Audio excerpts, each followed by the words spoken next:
السلام علیکم. ہم او لیولز کی اسلامیات کی ویڈیوز بنا رہے ہیں اور انہی ویڈیوز کو کے سلسلے میں ہم یہاں تک پہنچیں کہ دی لائف آف ہولی پروفٹ کا ٹاپک کور کرتے کرتے ہم 5th ایئر آف مائیگریشن کور کر چکے ہیں، اور اب ہم 6th ایئر آف مائیگریشن سے لے کے اس ویڈیو میں till the end of the life of holy prophet صلی اللہ علیہ وسلم ہم وہاں تک کور کریں گے. ٹھیک ہے جی، تو شروع کرتے ہیں. جیسے میں نے پہلے ہی بتایا تھا کہ ایکچولی یہ پوری ہسٹری نہیں لی جا رہی، بلکہ ہر سال سے کچھ امپورٹنٹ ایونٹس اٹھا کے آپ کے لیے کورس بنایا گیا. تو ظاہر ہے ہم بھی اس کورس کو ہی فالو کر رہے ہیں. ہم ایکچولی آپ کو کمپلیٹ ہسٹری آف اسلام نہیں پڑھا رہے. جو ایگزیکٹلی کورس سے موجود ہے ہم صرف وہی کور کریں گے. تو 6th ایئر آف مائیگریشن میں سب سے امپورٹنٹ کیا ہے جی؟ سب سے امپورٹنٹ ایک ہی ایونٹ تھا، وہ تھا treaty of Hudaibiya. Treaty of Hudaibiya کے اوپر آپ پورا سن لیجئے کیا ہوا تھا. اچھا، چونکہ اسلامیت کا کورس او لیولز کا ایسا ہے کہ جتنا کورس میں موجود ہے اس سے زیادہ اکثر اسٹوڈنٹس کو اس سے زیادہ ہی معلوم ہوتا ہے. تو یہ سارا ایک ریفریشر ہی ہو جاتا ہے کہ کیا کیا آ رہا ہے کورس میں، یہ آپ کو یاد ہو جاتا ہے. اور دوسرا یہ کہ کچھ امپورٹنٹ سیکوینسز آپ کو یاد کرنی ہوتی ہیں اس میں، کہ پہلے کیا ہوا تھا، پھر کیا ہوا تھا، پھر کیا ہوا تھا. وہ سیکوینسز امپورٹنٹ ہیں. سوالوں میں نے آپ کو بتایا ہوا ہے پہلے بھی کہ سوال کس طرح کے آتے ہیں، کہ یہ پوچھا جاتا ہے کہ اس ایونٹ کی ڈیٹیل بتائیے. 6th ایئر آف ہجرہ میں کیا کیا امپورٹنٹ ایونٹس ہوئے تھے یہ بتائیے. فار ایگزامپل یہ بتائیے کہ اس وقت کیا حالات تھے. ٹھیک ہے، ساری باتیں میں آپ سے ڈسکس کر چکا ہوں کہ کس طرح کے سوالات آتے ہیں. تو ان باتوں کو ذہن میں رکھتے ہوئے آپ کو یہ لیکچر سننا ہے اور چیزیں ریکارڈ کرنی ہے، نوٹ کرنی. ٹھیک ہے، تو شروع کرتے ہیں ہم 6th ایئر آف مائیگریشن. اچھا جی، اب ہوا کیا کہ جو مسلمز اب الحمدللہ وکٹوریس رہے تھے اور ان کا ہولڈ اپنے ایریا میں بڑھتا جا رہا تھا، اور اب وہ فریڈم فیل کرتے تھے موو اراؤنڈ کرنے کی. اسی دوران 6 ہجری میں جو ہے وہ، جس کو ہم 6th AH کہتے ہیں آفٹر ہجرہ، اس میں آپ صلی اللہ علیہ وسلم نے ایک خواب دیکھا تھا. نبیوں کے خواب جو ہوتے ہیں وہ سچ ہوتے ہیں، اللہ کی طرف سے بشارت ہوتے ہیں اور حکم سمجھ جاتے ہیں. تو آپ صلی اللہ علیہ وسلم نے خواب دیکھا تھا کہ وہ اپنا سر منڈوا رہے ہیں، اپنے سر کو بال کٹوا رہے ہیں اس طرح سے جیسے کہ حج کے بعد کیا جاتا ہے. تو اس سے ان کو یہ آرڈر ریسیو ہوا کہ انہوں نے حج پہ جانا ہے. تو مسلمان ویسے ہی کافی بےتاب تھے کہ وہ واپس جائیں، دیکھیں کعبہ کا طواف کریں، اور حج کے احکامات بھی نازل ہو چکے تھے. تو مسلمس کو اس کا بھی شوق تھا کہ اللہ تعالیٰ کی طرف سے حج کا حکم نازل ہوا ہے، ہم اس کو پورا کریں. تو ان ساری چیزوں کو ملا کے آپ صلی اللہ علیہ وسلم نے جو ہے وہ ذوالقعدہ، چھٹے ہی سال میں ہجرت کے ذوالقعدہ کے مہینے میں جو ہے وہ مسلمس کو کال اپان کیا کہ اب ہم حج کے لیے نکلیں گے اور ہم پیسفلی جائیں گے، ہماری انٹینشن جو ہے وار کی نہیں ہوگی. تو تقریباً 1400 مسلمان، 1400 مسلمس لیفٹ مدینہ فار مکہ، اور دس واز ان 628 AD. ٹھیک ہے، اب یہاں سے اپنے ساتھ جانور وغیرہ لے کے اراؤنڈ 70 کیملز فار سیکریفائس اور یہ سب کچھ لے کے نکلیں کہ ہم صرف عمرہ کریں گے، حج کریں گے، واپس آ جائیں گے. ٹھیک ہے، تو جب قریش کو پتہ چلا کہ یہ لوگ مکہ میں آ رہے ہیں اور عمرہ پلان کر کے آ رہے ہیں، تو یہ تو مکہ والوں نے، قریش والوں نے کہا کہ ہم تو ان کو نہیں آنے دیں گے. آنے کے بعد بار بار ان کو کہی گئی کہ ہم صرف پیسفلی آئے ہیں، ہم جنگ کرنے نہیں آئے، ہم جیسے آئے ہیں ویسے ہی چلے جائیں گے. لیکن وہ کسی صورت ماننے کے لیے تیار نہیں ہو رہے تھے. یہاں تک کہ مختلف انہوں نے پہلے قریش والوں نے کچھ بندے بھیجے ان کو واپس بھیجنے کے لیے، سمجھانے کے لیے، لیکن آپ صلی اللہ علیہ وسلم نہیں مانے. انہوں نے کہا نہیں، ہم عمرہ کر کے ہی جانا چاہتے ہیں. اور وہ لوگ بھی کافی امپریس تھے جو آئے تھے، جو لیڈرز قریش کی طرف سے، وہ بھی جو ہے وہ کافی امپریس تھے ان کی ڈگنیٹی اور ان کا کمپوزر، ان کی یونٹی وغیرہ دیکھ کے. عروہ بن مسعود تھے اور بھی دوسرے لوگ آئے تھے. تو مسلمانوں کا انہوں نے جو حلیہ بیان کیا وہ بڑا زبردست تھا کہ مسلمان تو اتنے کمپوز، اتنے اوبیڈینٹ ہیں اپنے نبی کے، وہ تو کچھ بھی کر سکتے ہیں ان کی خاطر، تو ان کو عمرہ کرنے دیا جائے تو بہتر ہے.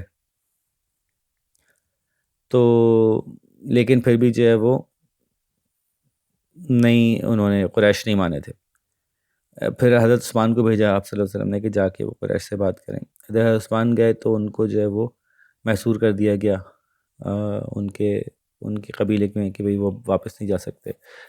ہاں، مسلمانوں کو یہ لگا کہ حضرت عثمان کو شہید کر دیا گیا، تو اس پہ وہ پھر تیار ہو گئے کہ ٹھیک ہے پھر ہم بھی لڑائی کے لیے تیار ہیں، ہم ویسے آئے تو نہیں تھے لڑنے کے لیے۔ اس پہ آپ صلی اللہ علیہ وسلم نے باقاعدہ ایک بیعت کی، ایک پرومس لیا سب لوگوں سے، اور بیعت لینے کا ایک سٹائل ہوتا تھا کہ آپ اپنا ہاتھ سامنے رکھتے تھے، سب اس کے اوپر اپنا ہاتھ رکھتے تھے باری باری۔ تو بیعت رضوان کہلاتی ہے، اللہ کو راضی کرنے کے لیے، اللہ کی خوشنودی کے لیے بیعت۔ تو اس میں یہ پرومس کیا گیا تھا کہ سب مل کے حضرت عثمان کی شہادت کا انتقام لینے کے لیے لڑیں گے، اور حضرت عثمان کی طرف سے آپ صلی اللہ علیہ وسلم نے خود اپنا دوسرا ہاتھ رکھا تھا کہ اگر عثمان ہوتے تو وہ یہاں ہاتھ اس طرح سے رکھتے۔ تو یہ حضرت عثمان کی شان کے حوالے سے بھی ایک بات کہی جاتی ہے۔ بہرحال حضرت عثمان ریٹرن ہو گئے، لیکن اب واپس پہنچا دیے گئے، تو سب وہ یہ جنگ ہوتے ہوتے رہ گئی۔ لیکن یہ اب قریش کو پتہ چل گیا تھا کہ یا تو جنگ ہوگی، اور اب قریش جنگ کے لیے تیار نہیں تھے۔ ہاں، وہ تو ہمیشہ سے اپنی پوری تیاری سے آتے تھے نا، یہ تو اپنے گھر میں بیٹھے تھے، اب وہ تو تیار نہیں تھے کہ جنگ ہو گئی تو پتہ نہیں ابھی کیا ہوگا ہمارا۔ تو قریش کو اندازہ تھا کہ وہ یہ جنگ افورڈ نہیں کر سکتے، اور اگر یہ جنگ ہو گئی تو مے بی یہیں کہیں ان کا سب کچا چٹا ختم ہو جائے، سب سارا سلسلہ ختم ہو۔ تو آخر کار قریش جو ہے وہ تیار ہوئے کہ کوئی ایسی بات کر لی جائے کہ جو ان کو بھی منظور ہو، ہمیں بھی منظور ہو، ہماری ناک اونچی رہے کہ ہم نے کہا ہے عمرانی کرو گے تو پھر نہیں کرو گے۔ تو لیکن یہ کہ کوئی نہ کوئی ایسی بیچ کی راستہ اپنا لیا جائے جس میں کہ ہمارے اور مسلمانوں کے درمیان اب کوئی ایسی ٹریٹی ہو جائے کہ نہ وہ ہمیں تکلیف دیں نہ ہم ان کو تکلیف دیں، معاملہ کو رفع دفع کرو۔ تو ایونچولی جو ہے وہ یہ ٹریٹی فارم اپ کی گئی، ٹریٹی آف پیس، اور یہ مقام جہاں پہ بیٹھے تھے سب لوگ، یہ حدیبیہ کا مقام تھا، اس لیے اس کو ٹریٹی آف حدیبیہ کہتے ہیں، یا ہم صلح حدیبیہ کہتے ہیں۔ ٹھیک ہے، اس ٹریٹی کے اندر جو ہے وہ جو شرائط تھیں وہ ہم آپ کے سامنے رکھتے ہیں۔ Muslim shall return this year without performing pilgrimage, عمرہ کیے بغیر چلے جائیں گے۔ دے may come next year to perform pilgrimage but shall not stay in Makkah for more than 3 days، 3 دن سے زیادہ نہیں رکیں گے، آئیں گے اپنا عمرہ کر کے چلے جائیں گے اگلے سال۔ They shall visit the holy city unarmed، بغیر تلواروں کے آئیں گے۔ Only sword would be allowed but that too shall remain in their sheaths، ان کے نیام میں ہی رہے، تلوار باہر نہیں نکالی جائے گی۔ Muslims shall not take back with them Muslims living in Makkah، nor shall they stand in the way of anyone from among themselves wishing to remain in Makkah۔ تو مکہ سے کسی کو لے کے نہیں جائیں گے، نہ مدینے سے آئے ہوئے میں سے کوئی اگر مکہ میں رہنا چاہتا ہوگا تو وہ اس کو ساتھ نہیں لے کے جائیں گے زبردستی۔ ٹھیک ہے، پھر peace between Muslim and Quraysh would last for a period of 10 years during which both parties would live with full security and neither party would fight the other۔ ٹھیک ہے، کوئی ایک دوسرے پر اٹیک نہیں کرے گا۔ Any of the Arab tribes may enter into the alliance or treaty with the Holy Prophet in the same way any tribe will be free to ally itself with the Quraysh۔ کوئی بھی tribe ان سے کوئی treaty کرنا چاہے قریش سے وہ کر سکتا ہے، کوئی مسلم سے ٹریٹی کرنا چاہے کر سکتا ہے، اس میں کوئی رکاوٹ نہیں ہے۔ Any one of the Quraysh who flees from Makkah to Medina shall be returned to Quraysh، یہ سب سے تقلیدی پوائنٹ ہے اس کا۔ But any Muslim who flees to Makkah will not be returned to Muslims، کوئی مکہ پہنچ جائے گا تو مسلمس کو واپس نہیں کیا جائے گا، اور کوئی مسلمان بھی اگر مدینہ پہنچ جائے گا تو وہ مکہ والوں کو واپس کرنا پڑے گا، آپ مکہ والوں کو واپس کریں گے وہ۔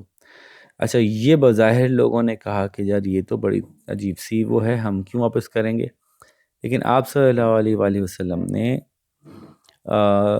اس ٹریٹی کو اللہ کی طرف سے خاص طور پہ ایکسیپٹڈ بتایا۔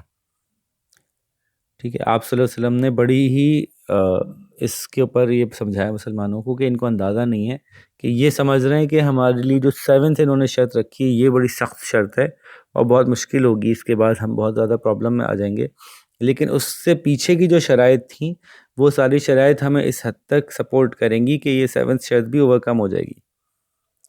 یعنی جو باقی لوگ تھے وہ اس کی شارٹ ٹرم نتائج دیکھ رہے تھے، آپ صلی اللہ علیہ وسلم اس کے لانگ ٹرم نتائج دیکھ رہے تھے۔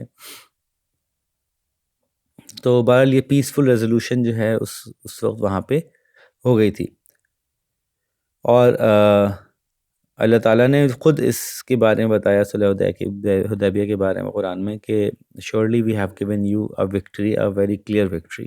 اب یہ کیسے ہوئی وکٹری؟ یہ کچھ عرصے میں پتہ چلا لوگوں کو. اس وقت تو لوگوں کو نہیں سمجھ آیا کہ یہ کیا بات ہوئی، یہ کون سی کیسے ہو گئی وکٹری. نہ ہم نے عمرہ کیا اس سال، نہ، اور ہمارے پاس ہمیں بھی شرط لگا دی انہوں نے کہ مسلمان اگر کوئی مکہ سے مدینہ آ گیا تو ہم واپس کریں گے، اور کرنا بھی پڑا. ایسا ہوا بھی ایکچولی پریکٹیکلی، اور بڑا تکلیف دہ بات تھی، بڑا رونا دھونا ہوا تھا اس پہ کہ ایک مسلمان وہاں سے بھاگ کے آیا ہیں، اتنی تکلیف میں ہیں، اور ہم ان کو واپس بھیج رہے ہیں ان تکلیف میں. لیکن یہ سب کا سب جو ہے نا وہ قریش کے لیے اوپر الٹا پڑا اور مسلمانوں کو اس کا ایڈوانٹیج ہوا. اچھا جی، تو کیا امپیکٹ کیا تھا ٹریٹی آف حدیبیہ کی، امپورٹنس کیا تھی، کیا فائدہ ہوا اس سے؟ سب سے پہلے اب مسلمانوں کو تیاری جنگ کی نہیں کرنی تھی. 10 سال تک جنگ نہیں ہوگی جی. اب جب 10 سال تک جنگ نہیں ہوگی تو پھر سارے ریسورسز استعمال ہوں گے اسلام کو پھیلانے میں، اور اسلام تو ویسے ہی بہت تیزی سے پھیل رہا تھا. تو اب اگر جنگ کی تیاری نہیں کرنی اور سارے ریسورسز اسلام کو پھیلانے میں لگانے ہیں تو اب مطلب بہت زیادہ رفتار سے اسلام پھیل سکتا تھا. اتنا رفتار سے کہ خود مسلمانوں کو اس کا اندازہ نہیں تھا کہ جتنا بڑا امپیکٹ اس ٹریٹی کا مسلمانوں کی اسپریڈ آف اسلام کی جو بھی ان کی کوششیں تھیں اس پہ ہوا تھا، وہ سوچ بھی نہیں سکتے تھے اس وقت کہ اتنی تیزی سے اسلام پھیلے گا. ٹھیک ہے، تو مسلمانوں کو جنگ کے لیے فکر مند ہونے کی ضرورت نہیں تھی، نمبر 1. اور اس کے بعد جب مسلمانوں نے پریچ کرنا شروع کیا ہے تو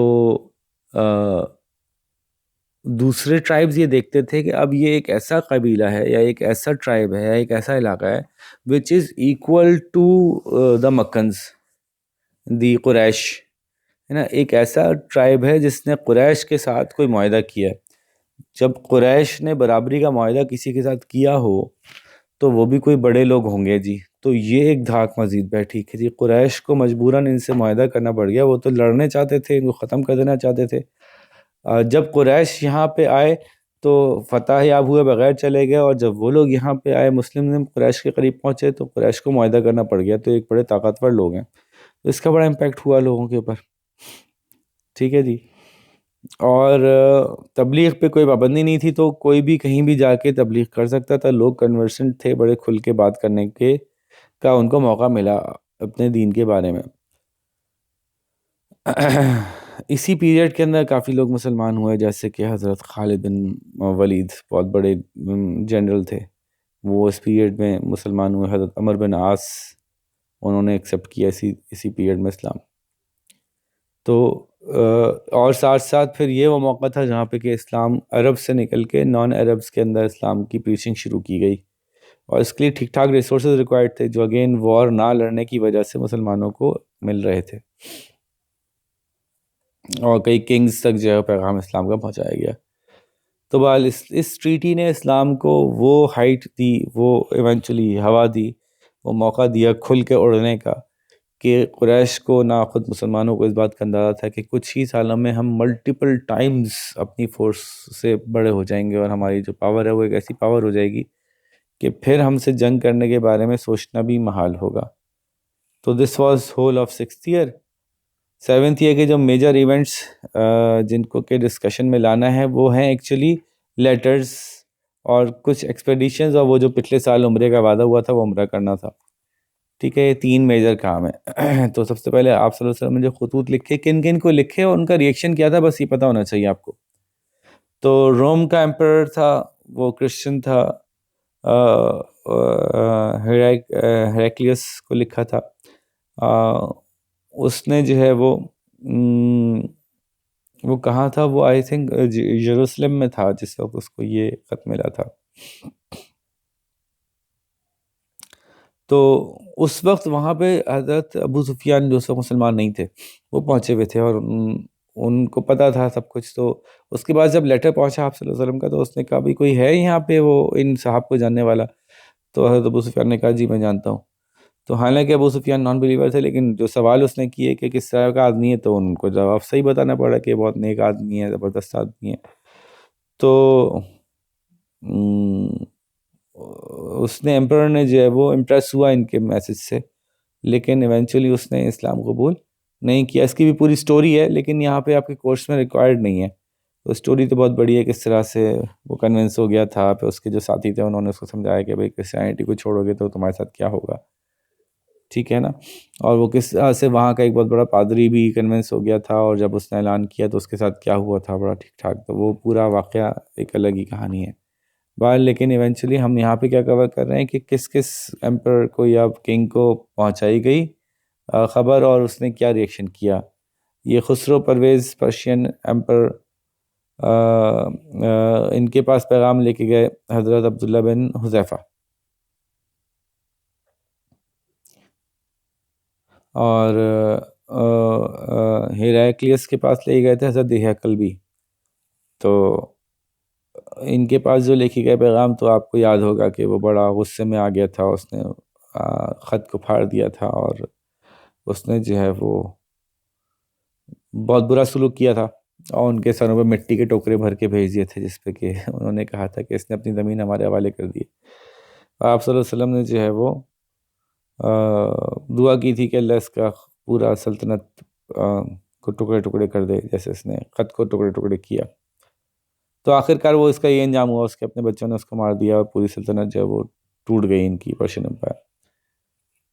اچھا، تیسرا جہاز وہ نیگوس نجاشی جو ابیسینیا کا ایمپرر تھا، بادشاہ تھا، کنگ تھا، اور وہ تو پہلے ہی جیسے میں نے بتایا تھا حضرت عمر بن امیہ ان کے لیے گئے تھے. وہ پہلے ہی ایک اس کا مائنڈ بنا ہوا تھا، اس کو سورہ مریم بھی سنی تھی اس نے حضرت جعفر بن طیار سے، جعفر بن ابو طالب سے. اور جب ان کو یہ پیغام پہنچایا گیا تو انہوں نے جواب لکھا، انہوں نے اسلام قبول کیا اور جواب لکھا آپ صلی اللہ علیہ وسلم کو، اور جواب میں کہا کہ peace be upon you O messenger of Allah and mercy and blessing of Allah besides whom there is no God. I bear witness that you are the messenger of Allah, true and confirming. I pledge to you and surrender myself to the Lord of the worlds. تو اسلام قبول کرنے کی بہترین الفاظ میں انہوں نے اسلام قبول کیا. تو یہ ایک ہو گیا. پھر ادھر جو ہے وہ مقوقہ دا کنگ آف ایجپٹ، ان کو حضرت حاتب بن ابی بطلح انہوں نے جو ہے وہ لے کے گئے. اسلام انہوں نے بھی قبول نہیں کیا، لیکن آپ صلی اللہ علیہ وسلم کو تحائف وغیرہ بھجوائے، اور وہاں سے آپ صلی اللہ علیہ وسلم کے لیے حضرت ماریہ کو بھجوایا انہوں نے، جو کہ آپ صلی اللہ علیہ وسلم سے جنہوں نے شادی کی، اور پھر ان کے لیے گھوڑی بھی بھجوائی بڑی زبردست سی دلدل کے نام سے، اور آپ صلی اللہ علیہ وسلم نے اس کی سواری کی بیٹل آف حنین میں. تو یہ جو تھے ایجپٹ کے بادشاہ، انہوں نے اسلام تو قبول نہیں کیا، لیکن آپ صلی اللہ علیہ وسلم کی کو انہوں نے یوں کہہ لیں کہ ریسپیکٹفل وے میں ٹریٹ کیا.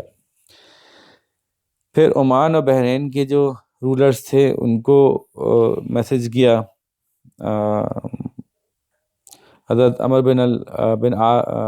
بن الشامی، وہ لے کے گئے تھے ان کے رولر آف عمان کی طرف، اور حضرت اعلیٰ بن حضرامی تھے جو کہ لے کے گئے تھے بحرین کی طرف سے. ان دونوں رولرز نے اسلام ایکسیپٹ کر لیا تھا، ٹھیک ہے، رولرز آف عمان اور رولر آف بحرین نے اسلام ایکسیپٹ کر لیا تھا. اب میسج گیا تھا یمن کے چیف کی طرف. تو یمن کے چیف کے ساتھ کیا ہوا تھا، حضرت خالد بن عمر جو ہیں وہ یمن کی طرف گئے تھے.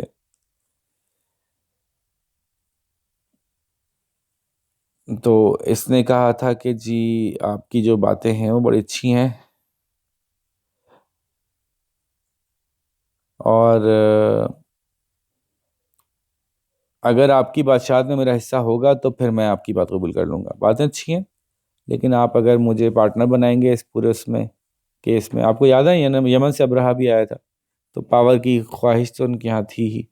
خیر، تو وہ انہوں نے کہا کہ اگر آپ جو ہے وہ مجھے بھی اس پاور میں شیئر کریں جو آپ کو ملنے والی ہے تو پھر میں قبول کر لوں گا. آپ صلی اللہ علیہ وسلم نے اس کی آفر کو قبول نہیں کیا. پھر ادھر سیریا کو میسج گئے، شام کو، اور حضرت شجاع بن وہاب وہاں بھیجے گئے تھے. وہ گورنر تھا سیریا کا حارث غسانی، اس کی طرف بھیجے گئے تھے، اور وہ بڑا غصے میں آ گیا تھا یہ پڑھ کے، شام کا جو سربراہ تھا، وہ گورنر تھا، اس کو بہت غصہ آیا یہ پڑھ کے خط آپ صلی اللہ علیہ وسلم کا، اور اس نے جو ہے وہ یہ ارادہ کیا، بلکہ حکم دیا کہ یہ اٹیک کر دو، ان کو تباہ کر دو، یہ کون لوگ ہیں، کس کی ہمت ہوئی اس طرح کا خط ہمیں بھیجنے کی، ایسا پیغام بھیجنے کی ہمت کس کی ہوئی، اٹیک کرو جی، اپنی آرمی کو اس نے اٹیک کرنے کے لیے حکم دیا، اور مسلمانوں نے اس کے لیے تیاری بھی کی، ٹھیک ہے اٹیک کرنے کے لیے آ رہے، چلو ٹھیک ہے لڑ لیتے ہیں بھائی، تو لیکن وہ آیا ہی نہیں، مطلب ڈر کے مارے وہ پہنچا ہی نہیں وہاں پہ کہ جو اٹیک کا مقام تھا، یا جس راستے سے اس نے آنا تھا وہ وہاں سے نہیں پہنچا۔ تو یہ بھی ایک مسلمانوں کی دھاک بٹھانے والا ایونٹ ثابت ہوا کہ جی ایک دوسری قوم، ابھی عربی تو عرب آپس میں چھوٹے چھوٹے ہزار ہزار کے لوگ آپس میں لڑ رہے ہیں، 300,000 سے لڑ رہے ہیں، ابھی وہ پراپر ایک بڑی آرمی جو ہے وہ اٹیک کرنے کے لیے آ رہی تھی اور ان کے ڈر سے نہیں آئی، تو یہ بھی ایک بڑا ایونٹ ہوا تھا۔ اب جو ہے وہ دوسرا جو اس میں 3 میں سے دوسرا ایونٹ تھا امپورٹنٹ، وہ خیبر تھا۔ آپ کو یاد ہوگا یہ جتنے بھی جیوز سے وہ نکل کے خیبر جا رہے تھے، اور خیبر میں اب انہوں نے مل کے کانسپریسیز کا ایک پورا ایک گڑھ بنا لیا تھا مسلمانوں کے لیے، تو it was a very strong and very protected settlement of the Jews of Arabia, اور تقریباً اس میں 20,000 تو ان کے سپاہی تھے جیوز کے۔ تو اب کیا ہوا اس کو آگے ڈسکس کرتے ہیں۔ صلح حدیبیہ کی جو ٹرمز تھی نا، جس طرح سے صلح حدیبیہ ہوا تھا، اس نے جو ہے وہ یہ فیل کروایا خیبر کے لوگوں کو، جہاں پہ کہ 20,000 کے قریب فوجی موجود تھے، کہ مسلمان کمزور ہو گئے، انہوں نے جو ٹرمز جو ایکسیپٹ کی ہیں یہ تو کمزوری والی ٹرمز ہیں، تو ہم ان پہ اٹیک کر سکتے ہیں۔ انہوں نے پھر وہی پلان کرنے شروع کر دیے تھے اٹیکنگ کے، جبکہ آپ صلی اللہ علیہ وسلم کو یہ خبر ملی کہ یہ اٹیک کر سکتے ہیں ہم پہ، تو آپ صلی اللہ علیہ وسلم نے کہا بجائے اس کے کہ وہ ہم پہ اٹیک کریں، ہم خود ان پہ اٹیک کر دیتے ہیں، اور آپ صلی اللہ علیہ وسلم 7th آفٹر ہجرہ میں جو ہے وہ نکلے تقریباً 1600 لوگوں کو لے کے، وہاں پہ 20,000 موجود ہیں، یہ 1,600 کو لے کے نکلے مدینہ سے محرم کے مہینے میں، اور تقریباً 3 دن میں غالباً وہاں پہنچ گئے۔ جیوز کافی سرپرائز ہوئے کہ یہ کیسے آ گئے ہمارے پہ، ہم ان پہ حملہ کرنے کا سوچ رہے تھے، یہ کیسے آ گئے، انہوں نے اپنے فورٹریسز بند کر لیے اور اپنے فورٹریسز میں جا کے بیٹھ گئے۔ تو وہاں کئی قلعے تھے، 6 بڑے خیبر کے قلعے تھے، اور چھوٹے چھوٹے کئی فورٹیفیکیشنز تھیں، اور سب سے بڑا جو تھا وہ قاموس کے نام سے مشہور تھا، جس کا کہ جو رولر تھا یا اس کا جو نگران تھا وہ مرہب تھا، جو بہت پاورفل مانا جاتا تھا۔ اچھا یہ یاد رکھیے گا کہ جو لوگ پاورفل مانے جاتے ہیں طاقتور، وہ اپنی طاقت جو ایکچولی طاقت ہوتی ہے وہ جو بھی ہوتی ہے، اس کے بعد ان کی دہشت ہوتی ہے، ان کا خوف ہوتا ہے جو دوسرے سامنے والے لوگوں کا بالکل ہی ڈیکیپیسیٹیٹ کر دیتا ہے، جو ہل نہیں پاتے ان کے خوف کے مارے، وہ آسانی سے جیتتے ہیں۔ یہ ان کی عادت ہوتی ہے کہ جی سب میں مشہور ہے، میں اتنا مشہور اتنا طاقتور آدمی ہوں۔ ایک انسان ہیومنلی ایک لمٹ ہے اس کی طاقت کی، وہ میکسیمم وہاں تک جا سکتا ہے، لیکن اس کے بیونڈ اس کا فیئر ہوتا ہے جو سامنے والوں کو اس سے ڈرا دیتا ہے، اور اسلام میں الحمدللہ ہمیں اللہ کے علاوہ کسی کا فیئر ہی نہیں ہے۔ تو بہرحال اب یہ جیوز بڑے اپنے اسٹرانگ ہولڈ میں گھس کے بیٹھ گئے، حالانکہ ان کے پاس بہت بڑی تعداد میں سپاہی تھے، لیکن کھل کے سامنے میدان میں آ کے جنگ لڑنے کی ان میں ہمت نہیں تھی۔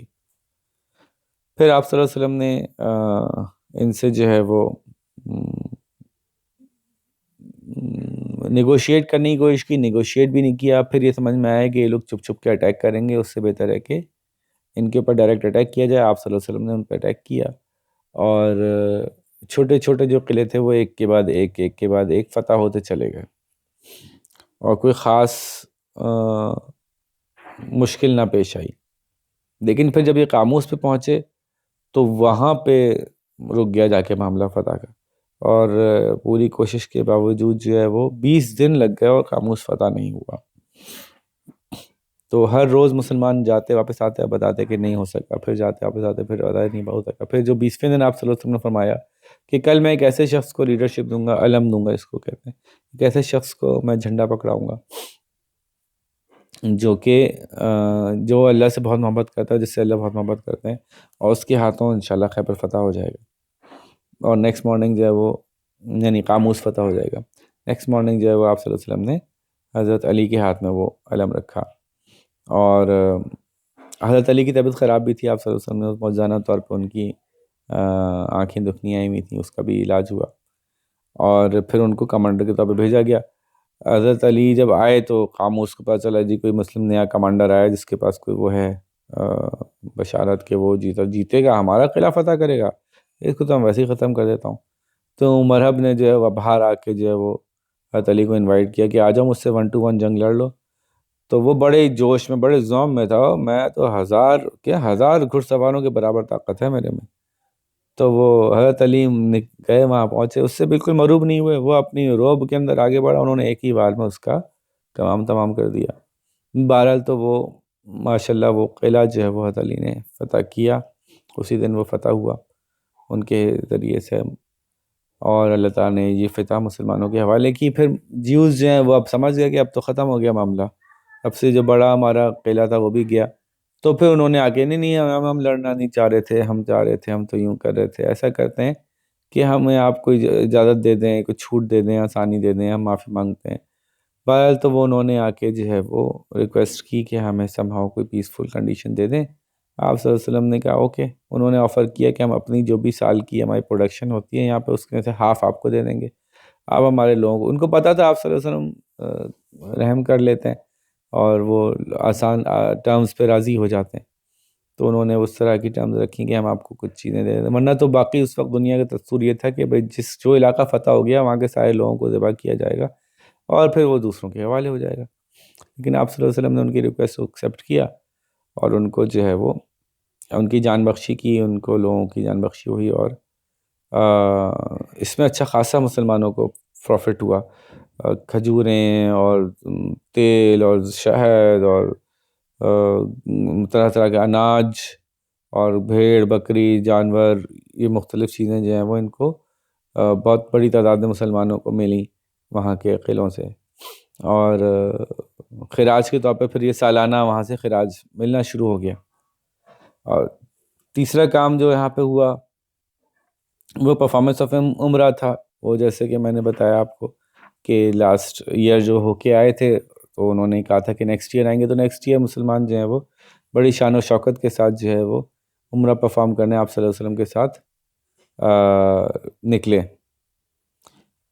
جو 6 ہجری میں جس کے لیے نکلے تھے اس کے لیے وہ 7 ہجری کے لیے ذی قعد میں نکلے اپنے 2000 لوگوں کو ساتھ لے کے، اور کوئی ان کے پاس ہتھیار نہیں تھے، اور سوائے ایسے کہ جو راستے میں چلنے کے لیے وہ لوگ رکھتے تھے ہر وقت اپنی چھوٹی ایک تلوار، وہ ساتھ تھی، وہ بھی اس میں بند تھی، باہر نہیں نکالی ہوئی تھی، نیام میں تھی، اور خوش تھے مسلمان، بہت ہنستے مسکراتے ہوئے اچھے موڈ میں جو ہے وہ مکہ میں داخل ہوئے، اور سر جھکا کے اللہ کے سامنے انہوں نے انکساری کے ساتھ جو ہے وہ عمرہ ادا کیا، اور آپ صلی اللہ علیہ وسلم کا جو خواب تھا وہ پورا ہوا، اور اس میں آپ اللہ تعالیٰ نے بھی جو ہے وہ اس پہ قرآن میں ایک آیت بھی آئی ہے کہ surely Allah has in truth made good his messenger the vision, جو آپ کو خواب دکھایا تھا اللہ نے سچ کر دکھایا۔ Surely you will enter the holy مسجد if it pleases Allah in safety, you will shave and cut hair without any fear, یعنی آپ ہم عمرہ کر لیں گے بغیر کسی خوف کے۔ This visit of the Muslims prove to be great blessings for Muslims, ایک تو یہ کہ وہ ایشورنس ان کو مل گئی کہ ہاں اب ہمارا جو ٹریٹی تھی حدیبیہ کی وہ ہولڈ کر رہی ہے، قریش ہم سے ہمارے لیے اگینسٹ نہیں اٹیک کر رہے، اور مکہ کا وزٹ کر لینا عمرہ اللہ تعالیٰ کی طرف سے بہت بڑی سعادت تھی، وہ حاصل کر لینا، تو یہ سب مسلمانوں کو بڑا اچھا رہا، اچھا لگا، اور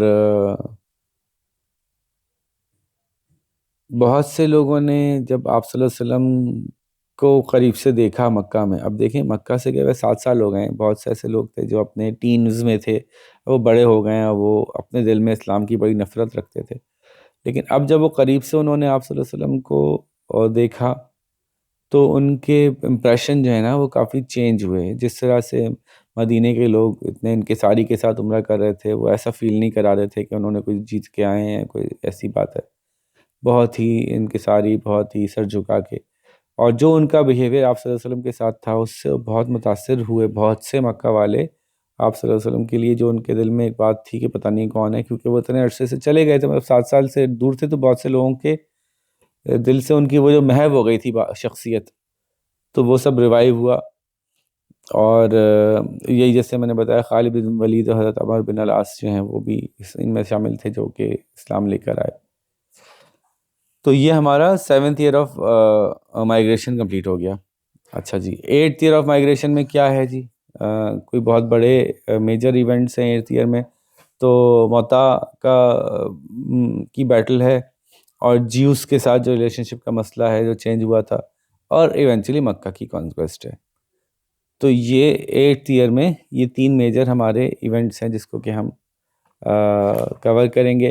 ظاہر ہے جب ہم مکہ کو کور کریں گے نا، بیٹل آف مکہ کو، تو پھر مکہ کے ساتھ ایک کانسیکوینٹ بیٹلز ایک کے بعد ایک جو ہوئی تھیں وہ بھی اس میں پھر ڈسکشن میں آئیں گی، جس میں حنین ہے اور اس میں جو ہے وہ طائف ہے. تو وہ سبسیکوینٹلی جو پورا ایک سیکوینس چلا تھا وہ اس میں ڈسکس ہوگا. تو پہلے ہم شروع کرتے ہیں اپنی موتا کی بیٹل سے. اچھا جی، اس میں کیا ہوا؟ جو مختلف انوائز بھیجے جا رہے تھے مختلف لیڈرز کی طرف، ان میں سے ایک جو گورنر تھا ہیراکلس کا، اس کی طرف ایک خط بھیجا گیا تھا بصرہ کے رولر کی طرف، اس کو انوائٹ کیا تھا اسلام کے لیے. لیکن یہ جو لے کے گئے تھے حضرت حارث بن عمیر، ان کو شہید کر دیا گیا. اور کسی میسنجر کو شہید کرنا جو ہے وہ جنگ کا اعلان ہوتا ہے. تو آپ صلی اللہ علیہ وسلم نے جو ہے وہ ایک ایکسپیڈیشن تیار کیا، 3000 مسلمان اس میں شامل ہوئے، اور اس میں آپ صلی اللہ علیہ وسلم نے حضرت زید بن حارثہ کو جو ہے وہ کمانڈ دی، اور باقاعدہ چین آف کمانڈ بتا کے بھیجا کہ زید اگر شہید ہو جائے تو پھر جو ہے تم جو ہو وہ جعفر بن ابی طالب کو کمانڈر بنا لینا. جعفر بن ابی طالب چلے جائیں تو عبداللہ بن رواحہ کو کمانڈر بنا لینا، اگر وہ بھی شہید ہو جائیں تو پھر تم اپنے میں سے کسی بھی کو بھی کمانڈر سلیکٹ کر لینا. لیکن کمانڈر کوئی نہ کوئی ضرور ہونا چاہیے، لیڈر کے بغیر، لیڈرشپ کے بغیر جو ہے وہ آرمی فائٹ نہیں کر سکے گی. تو یہ اس طرح کی انسٹرکشنز دے کے آپ صلی اللہ علیہ وسلم بھیجا. سیریا پہنچے مسلمان، تو انہوں نے دیکھا 20,000 سولجر جو ہیں وہ وہاں کھڑے ہیں. 20,000، یہاں سے 3,000، ابھی جب شروعات ہوئی تھی 300 اور 1,000، پھر 1,000 اور 3,000، پھر اس طرح سے بڑھتے بڑھتے اب یہاں تک پہنچ گئی. جیسے وہاں پہ 1,600 اور 20,000 کا مقابلہ تھا خیبر میں، ہمارے 1,600 تھے، ان کے 20,000. اب یہ 3,000 ورسز سوری یہ 200,000 سولجرس ہے. 3,000 versus 200,000 soldiers, 3,000 soldiers versus 200,000 soldiers. Imagine کریں ذرا تھوڑی دیر کے لیے کہ 2,00,000 لوگ ایک جگہ کھڑے ہوئے، انہوں نے ایک جنگ میں شاید پہلے کبھی دیکھے بھی نہیں ہوں گے. اتنی بڑی تعداد میں آرمی کو اپنے سامنے دیکھنے کے بعد فیل کیا ہو رہا ہوگا. اس سے پہلے جو لڑائیاں لڑی گئی ہیں وہ 300 اور 1,000 کی، یا 1,000 اور 3,000 کی ہیں، یا چلو 20,000 ایک طرف ہیں اور 1,600 ایک طرف ہیں، لیکن وہ 20,000 بھی قلعہ بند ہیں. اب ایک آرمی 2,00,000 سپاہیوں کی کھڑی ہے، تو اس کو دیکھ کے کیا فیل آیا ہوگا، کس طرح کی سچویشن ہوگی، یہ ایک امپورٹنٹ بات ہے سمجھنے کے لیے. تو بہرحال حضرت عبداللہ بن رواحہ اور باقی جو مسلمان لیڈرز تھے، انہوں نے فیصلہ کیا کہ ہم 3,000 ہوں یا 300 ہوں، جو بھی ہوں، اب ہم یہاں لڑنے کے لیے آئیں تو لڑے بغیر نہیں جائیں گے. تو اب لڑائی تو ہوگی، اب یہ بڑی انٹرسٹنگ لڑائی ہونے والی تھی. حضرت زید جن کے پاس جھنڈا تھا، انہوں نے جو ہے وہ آپریشنز ڈائریکٹ کرنا شروع کیے، اور بڑی خطرناک جنگ شروع ہوئی. حضرت زید جو ہیں وہ شہید کر دیے گئے، اس وقت تک لڑے جب تک کہ وہ شہید ہو گئے. اب حضرت زید شہید ہوئے تو حضرت جعفر کے پاس وہ فلیگ آیا، وہ کمانڈ میں آ گئے، اور انہوں نے جو ہے وہ ٹھیک ٹھاک زبردست جنگ لڑی. بلکہ ایون یہ بھی مشہور ہے کہ حضرت جعفر نے جو ہے وہ اپنے گھوڑے کو ہی زخمی کر لیا تھا کہ میں واپس جانا چاہوں بھی تو نہیں جا سکوں. مطلب اس طرح کی ایک ہوتا ہے نا اپنا ایک جسچر کہ ہم واپس جانے کے لیے نہیں آئے، ہم یہاں پہ مار دیں گے یا مر جائیں گے اس لیے آئے. پھر ان کی شہادت ہو گئی، اور مشہور واقعہ ہے، بڑی مشہور جنگ ہے، اور اس کے اوپر بڑا مشہور پورا مسلمس کے ہمارے پاس پوری ایک زبردست پورا اس کے اوپر بیان ہوتا ہے کہ کس طرح سے ہی ہوا اور کس طرح سے جنگ ہوئی، اور اس کے واقعات کیسے بتائے جا رہے تھے. تو حضرت عبداللہ بن رواحہ پھر آئے فلیگ لے کے، انہوں نے کافی دیر تک لڑا، پھر وہ بھی شہید ہو گئے. اور پھر اس کے بعد جو ہے وہ ایسے آٹومیٹکلی ایونٹ ہوئے کہ اس وقت جو سامنے موجود تھے وہ خالد بن ولید موجود تھے، حضرت خالد بن ولید. اور وہ پھر جب شروع ہوئے لڑنا تو کہا جاتا ہے کہ انہوں نے جو ہے وہ 9 تلواریں ان کی ٹوٹیں اس جنگ میں، مطلب اتنی دیر تک اتنی خطرناک لڑائی ہوئی. اور حضرت خالد نے جو ہے نا وہ انہوں نے اسٹریٹجی چینج کی. اس سے پہلے جو عرب اسٹریٹجی اپنائے ہوئے تھے اس کے مقابلے میں خالد بن ولید نے اپنی اسٹریٹجی ڈفرینٹ کی، اور اپنے ٹروپس کو ان کی اسٹریٹجی یہ تھی کہ ہم جنگ میں انگیج کریں، 2 لاکھ کے مقابلے میں 3,000 کی لڑائی ہو اور 3,000 پورے کے پورے ختم نہ ہوں. ٹھیک ہے، اور 2 لاکھ کو زخمی کریں، ٹچ کریں، ان کو پرابلم میں لے کے آئیں اور پھر ہم ریٹریٹ کریں. تو یہ انہوں نے ایک اسٹریٹجی اپنی بنائی. So he reshuffled the right and left flanks and introduced a division from the rear to the front, and his strategy worked and Muslims were able to retreat to Medina having lost only 12 men. یہ ایک بڑا کمال تھا کہ 3,000 لوگ 2 لاکھ لوگوں سے بھیڑے، 2 لاکھ لوگوں کے ساتھ لڑائی کی، ان کے کئی لوگوں کو جو ہے وہ انہوں نے مارا، اور ایونچولی سکون سے جنگ سے نکل کے باہر آ گئے. تو یہ امیجن کرنا بھی بڑا مشکل لگ رہا ہے کہ یہ کیسے ہوا ہوگا. بالکل ایسے ہی ہے نا کہ ایک اپنے طور پہ سوچیں کہ اکیلا بندہ جائے، اگر اس کو ریشو نکالیں تو 3,000 کے 3 0 اور اس کے 3 0 مائنس کریں تو 200 لوگوں پہ 3 بندے، یعنی کم و بیش ایک بندہ جو ہے وہ 60 لوگوں سے لڑ رہا ہے، 65 لوگوں سے لڑ رہا ہے. اور ایک بندہ 65 لوگوں سے لڑ رہا ہے اور وہ ان سے لڑ بھڑ کے ان کی پٹائی شٹائی لگا کر اور وہ واپس بھی آ گیا. ظاہر ہے 2 لاکھ کو تو نہیں مار سکتے نا، 3,000 2 لاکھ کو تو نہیں مار سکتے، لیکن 3,000 گئے، 2 لاکھ کے منہ پہ تپڑ مارا اور نکل کے واپس آ گئے، اور وہ 2 لاکھ لوگ ان 3,000 کو پکڑ نہیں سکے، روک نہیں سکے.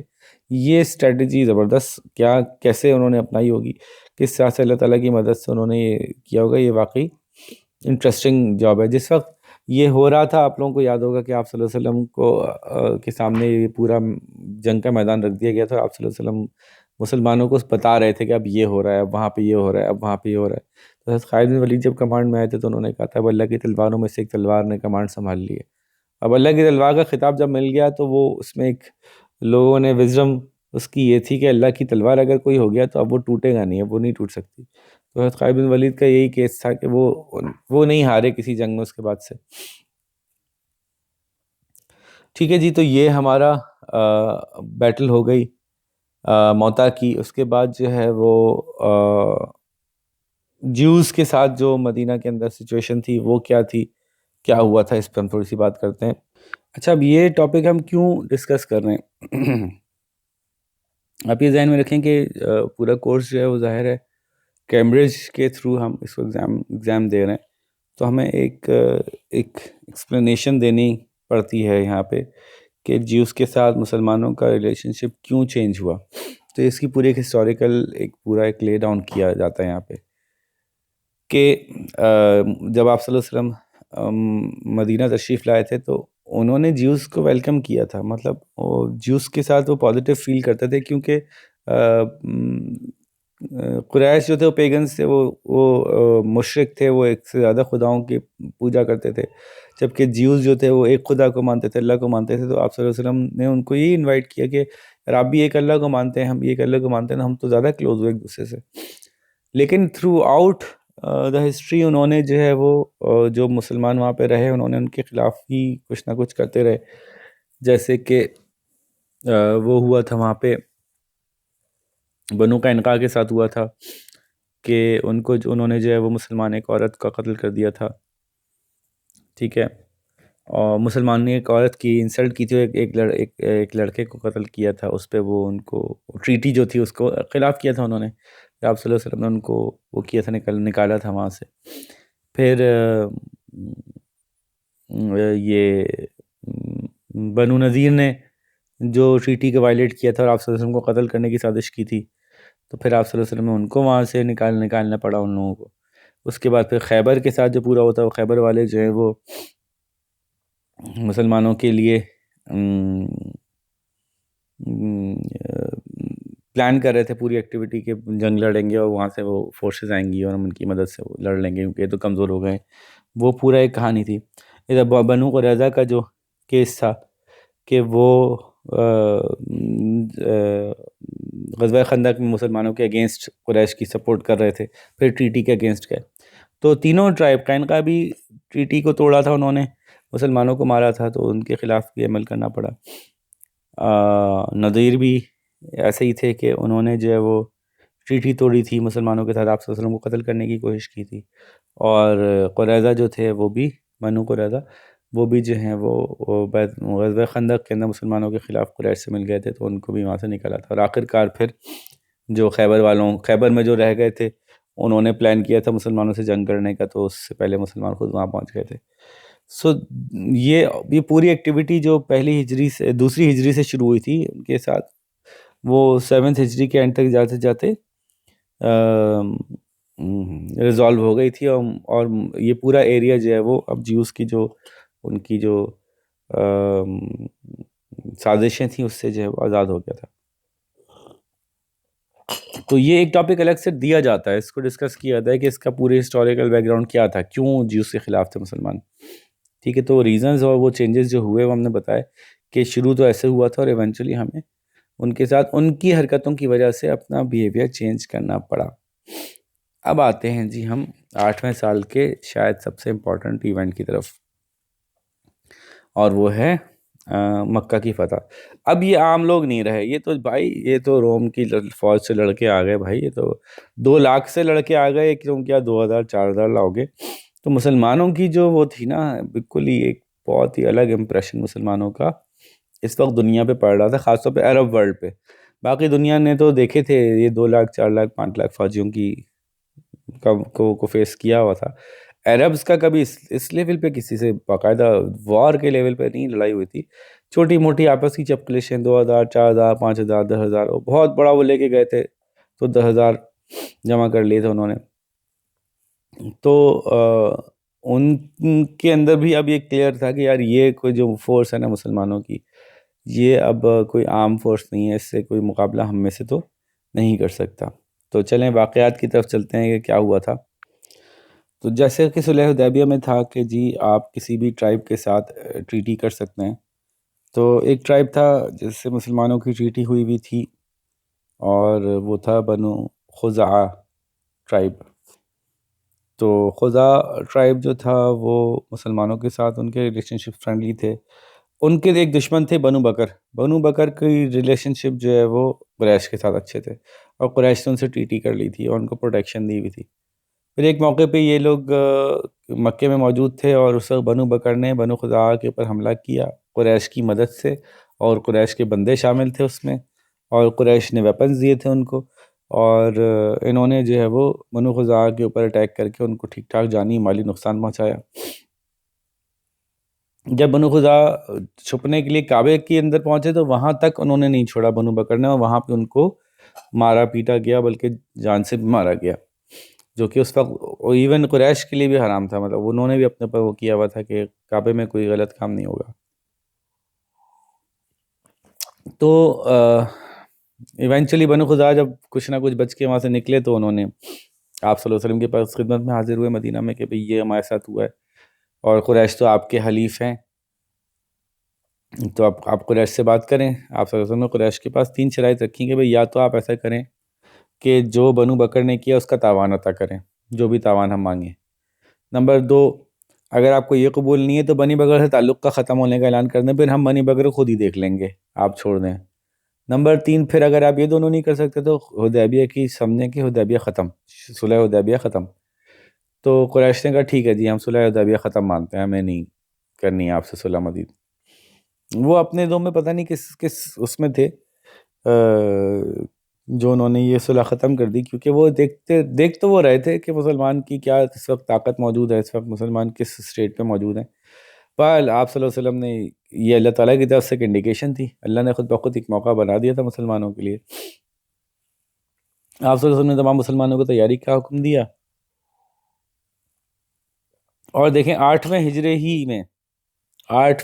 ہی کے اندر جو ہے وہ اس وقت مسلمانوں کی جو تعداد تھی وہ 10,000 تھی.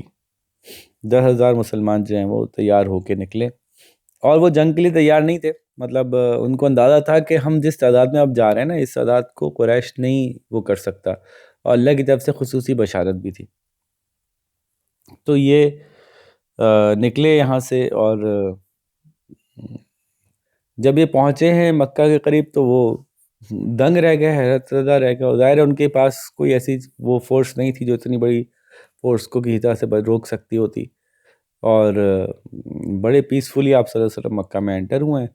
ان کسی قسم کی جنگ نہیں ہوئی، سوائے ایک چھوٹی سی مقام پہ کہیں چھوٹی سی چپقلش ہوئی ہوگی، ادروائز کوئی جنگ نہیں ہوئی باقاعدہ، بلکہ آپ صلی اللہ علیہ وسلم پیسفلی ہی انٹر ہوتے چلے گئے۔ ان کی دہشت، ان کا جو ایک دبدبہ تھا نا، رعب تھا، اس نے لوگوں کو ریزسٹ کرنے ہی نہیں دیا۔ جو انہوں نے دیکھا کہ یہ کیا ہو رہا ہے ہمارے ساتھ، یہ اتنی بڑی فوج کہاں سے آ گئی، اور وہ بھی مسلمانوں کی جو کہ لاکھوں کی فوج سے ٹکرا جاتے ہیں۔ تو بہرحال نتیجتاً یہ کہ بڑی ہی خاموشی سے، بغیر کوئی خون خرابہ کیے مکہ میں داخل ہوئے مسلمان۔ آپ صلی اللہ علیہ وسلم نے فرمایا جو اپنے گھر کے اندر رہے گا اس کو وہ محفوظ رہے گا، امان حاصل ہے اس کو، جو کعبہ میں رہے گا اس کو امان حاصل ہے، جو ابو سفیان کے گھر میں گھس جائے گا اس کو امان حاصل ہے۔ تو لوگ رجسٹ نہ کریں، سکون سے اپنے گھر میں بیٹھیں، ہمیں معاملات سیٹل کرنے دیں، پھر آپ سب سے ہم ایڈریس کریں گے۔ معاملات سیٹل ہوئے، کعبے میں سے وہ بت سارے گرا دیے گئے، صفائی ہوئی کعبے کی۔ اس کے بعد جو ہے وہ قریش کے سرداروں کو بلایا گیا، ان سے بات کی گئی کہ بھائی اب کیا سمجھتے ہو، کیا سمجھتے ہو اب کیا ہونا چاہیے؟ O leaders of Mecca, what treatment do you expect from me this day? اور انہوں نے سب نے کہا کہ you are a noble brother and you are a gentle nephew. تو آپ تو ایک بڑے اچھے انسان ہم جانتے ہیں، آپ تو بڑے اچھے ہیں، بڑے پیارے ہیں، تو ایسا ہم آپ کو سمجھتے ہیں۔ تو آپ صلی اللہ علیہ وسلم نے فرمایا کہ آج میں تمہارے ساتھ وہی سلوک کروں گا جو یوسف نے اپنے بھائیوں سے کیا تھا، یعنی حضرت یوسف کے بھائیوں نے ان کو بہت تکلیفیں دی، ان کو نکال دیا، بڑا ان کے ساتھ بہت کچھ برا ہوا، تو لیکن آخر میں حضرت یوسف نے ان کو معاف کر دیا تھا، تو میں بھی آج آپ لوگوں کو معاف کر دوں گا۔ You are free from all your fears today, may Allah forgive you۔ ٹھیک ہے، تو یوں آپ صلی اللہ علیہ وسلم نے ان کو اتنی سال 13 سال مکہ میں تکلیفیں، پھر غزوہ بدر، غزوہ احد، یہ تمام مسائل، اتنی مشکلات، اور غزوہ خندق، ان سب کی تکالیف کے باوجود جو ہے آپ صلی اللہ علیہ وسلم ان کو نہ صرف معاف فرما دیا بلکہ امن اور امان عطا فرمائی۔ اور یہ بہت ہسٹری میں بہت ہی یونیک واقعہ ہے، اس طرح سے انبیائی کا طریقہ ہے خالی، اس طرح سے کہ وہ اتنے صبر کے ساتھ جو ہے وہ کسی کو معاف کر سکیں۔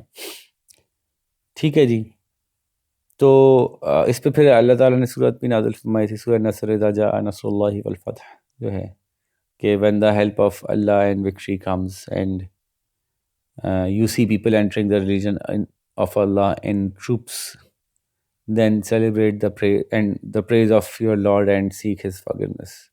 Surely He is the most relenting. تو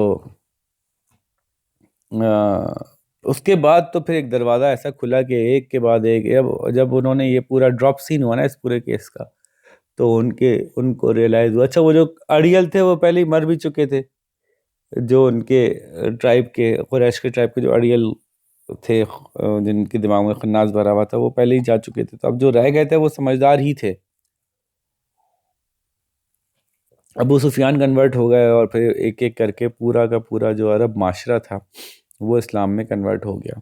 آف کورس ایک کنورژن وہ تھی جو کہ ڈے ون سے آپ صلی اللہ علیہ وسلم کے ساتھ تھے، وہ اس پورے ایمان کے ساتھ کنورژن کے اندر آئے تھے، اسلام میں آئے تھے، اور یہ لوگ ابھی نیولی کنورٹڈ تھے، آہستہ آہستہ سمجھیں گے، وقت لگے گا ان کو ایکچولی اسلام ہے کیا، ایکچولی اسلام کیا چاہتا ہے۔ وہ ابھی تو امپریس ہو کے، انسپائر ہو کے، آ میں آ کے ابھی مسلمان ہو گئے، کچھ سمجھداری سے بھی ہوا اور کچھ اس طرح سے ہوتا نا، اسپر آف دا مومنٹ میں اب سب ہو رہے ہیں مسلمان، یہ بھی مسلمان، وہی مسلمان، سب مسلمان ہوئے جا رہے ہیں۔ قبائلی زندگی تھی، اس میں ایک سردار مسلمان ہوتا ہوا تو پورا کا پورا قبیلہ مسلمان ہو گیا، اس طرح کا۔ تو مکہ کی کانکویسٹ ہو گئی، اور جو سگنیفیکنس تھی مکہ کی کانکویسٹ کی، بہت بڑی اچیومنٹ تھی۔ آپ صلی اللہ علیہ وسلم جہاں سے نکالے گئے وہیں واپس آپ جو ہے ری انسٹیٹ ہوئے، اور نہ صرف یہ کہ ری انسٹیٹ ہوئے بلکہ وہاں کے لیڈر کے طور پہ ری انسٹیٹ ہوئے۔ پھر جس طرح سے وہ کانکویسٹ ہوئی، یہ پوری دنیا کے لیے ایک مثال ہے جو اس کی سگنیفیکنس ہے کہ کس طرح سے ہوئی فتح، تو ہوئی لیکن ہوئی کس طرح سے، کہ اس میں کوئی بلڈ شیڈ نہیں ہوا، اس میں جو ہے وہ کتنی پیسفلی آپ نے معاف کرتے ہوئے جو ہے وہ لوگوں کے دل جیت لیے. صرف مکہ ہی نہیں جیتا بلکہ لوگوں کے دل جیت لیے. اور اس کے بعد مکہ کی فتح کی سگنیفیکنس یہ کہ اس کے بعد تمام عرب ٹرائبز جو ہیں وہ بھاگ رہے تھے. مطلب ایسا لگ رہا تھا کہ کون پہلے مسلمان ہوتا ہے، اس طرح سے بھاگ رہے تھے. تو مسلمانوں کی جو پولیٹیکل پاور تھی، آپ صلی اللہ علیہ وسلم کی پولیٹیکل پاور تھی، وہ بڑی اسٹرانگ ہو گئی تھی. اب یہ ابھی مکہ کی کانکویسٹ ہو گئی ہے. کانکویسٹ کہیں یا بہرحال فتح مکہ جب ہو گئی ہے، اب اس کے ساتھ ہی جو ہے نا کچھ واقعات جڑے ہوئے. اب جو مکہ کے حالات تھے، مکہ کے قریش بڑے مشہور تھے جو کہ بتوں کی پوجا کرنے میں، بتوں کا مان رکھنے میں مشہور تھے جی. اب جو بتوں کے جو باقی لوگ رہ گئے تھے بتوں والے، وہ یہ طائف کے قریب کے 3 قبیلے تھے، جس میں بنو ثقیف اور بنو یہ حوازن جو تھے، یہ لوگ تھے. اور ان کا بڑا سخت سٹانس تھا آپ صلی اللہ علیہ وسلم کے خلاف. آپ کو یاد ہی ہوگا طائف میں کیا ہوا تھا. تو اب انہوں نے جو ہے وہ پوری ایک آرمی جمع کی 20,000 کی، اور انہوں نے پلان کیا کہ یہ حملہ کریں گے. اب قریش سے تو نہیں سنبھالا گیا ہمارے بتوں کا وقار، ہم اس کی حفاظت کریں گے. تو یہ نکلے، اور آپ صلی اللہ علیہ وسلم کو خبر ہوئی تو آپ صلی اللہ علیہ وسلم نے جو نئے مسلم ہوئے تھے ان کو بھی ساتھ میں شامل کیا. 12,000 کے قریب فوج لے کے یہ پہنچے، اور 12,000 کی بہت بڑی فوج تھی مسلمانوں کی. لیکن اس میں بہت سے ایسے بھی تھے جو نو مسلم سے، جیسے میں نے بتایا، ان کو اس لیول کا ان کے پاس وہ نہیں تھا ابھی ریئلائزیشن جس لیول کی پرانے مسلمانوں کو تھی. خیر، یہ جو حوازن اور ثقیف تھے، انہوں نے جو پلان کیا تھا وہ بڑا زبردست پلان تھا کہ جی ایک نیرو سی ویلی میں سے گزاریں گے دشمن کی فوج، یعنی ہماری فوج کو، اور اوپر سے تیر برسائیں گے، پیچھے سے تیر برسیں گے، اور سامنے سے فوج حملہ کرے گی، اور اس طرح سے ہم ان کو ڈسمینٹل کر دیں گے. اور شروع میں ہوا یہی کہ جب ہر طرف سے تیر بھی آ رہے ہیں اور سامنے سے فوج بھی آ رہی ہے، تو بالکل ایک سمجھ میں نہ آنے والی ایک کیفیت ہو گئی، کنفیوژن ہو گئی، اور بہت سی فوج جو ریٹریٹ کرنے لگی. اس موقع پہ آپ صلی اللہ علیہ وسلم کا معجزہ سامنے اللہ تعالیٰ نے دکھانا تھا کہ جنگ جو ہے نا وہ تم اپنی تعداد سے نہیں جیتو گے. یہ یاد رکھنا، جنگ تم جیتو گے اللہ اور اس کے رسول کی فرما برداری سے. تو آپ صلی اللہ علیہ وسلم وہاں کھڑے ہو گئے بیچ میں، باقی لوگ پیچھے بھاگ رہے تھے، آپ صلی اللہ علیہ وسلم یہاں سب نہیں، یہاں تک کہ اکیلے کھڑے ہو گئے، اور انہوں نے اعلان کیا کہ میں اللہ کا نبی ہوں، میں پیچھے نہیں ہٹوں گا. اور پھر آپ صلی اللہ علیہ وسلم کے جو قریبی ساتھی تھے وہ آپ کے گرد گھیرا ڈالا، پھر اس کے گرد دوسرے گھیرا ڈالا، اور یہاں تک کہ پوری فوج ری اسمبل ہونا شروع ہوئی. حضرت عباس نے جو پیچھے ہٹ رہے تھے ان کو آواز لگائی کہ یہاں پہ تمہیں ہر صورت آنا ہے، اور یوں وہ جو پیچھے ہٹتی فوج تھی وہ پھر واپس سے اسمبل ہوتی ہوئی آگے کو بڑھی، اور بڑی زبردست جنگ ہوئی، بہت ہی خونخوار، بڑی گھمسان کی، اس کو کہتے ہیں گھمسان کی جنگ ہوئی. اور اس مقابلے میں جو ہے وہ ہم پھر مسلمانوں نے ان کو بالآخر کار شکست دی، اور وہ جو ہیں وہ پیچھے ہٹتے چلے گئے، یہاں تک کہ بھاگتے بھاگتے وہ پیچھے طائف تک چلے گئے دشمن، اور طائف کی دیواروں کے پیچھے جا کے چھپ گئے. اچھا، پیچھے بھاگتے ہوئے جب اب بھاگنے کی پوزیشن میں جو بھی آتا ہے وہ بہت بری طرح سے ہارٹ ہوتا ہے. اگر بھاگے نہیں، 1 to 1 لڑیں، تو چونکہ گن بیٹل نہیں ہے تو رینج میں رہتے ہی لوگ آپ کو مار سکتے ہیں. اگر آپ کے پاس ڈیفنس کا کوئی میکینزم ہے تو کافی دیر تک آپ ڈیفنس کر بھی سکتے ہیں. تو وہ جو پیچھے سے پلٹ کے بھاگتا ہے وہ اپنا کوئی ڈیفنس نہیں کر سکتا، تو اس کو وہ بہت زیادہ ولنریبل ہو جاتا ہے.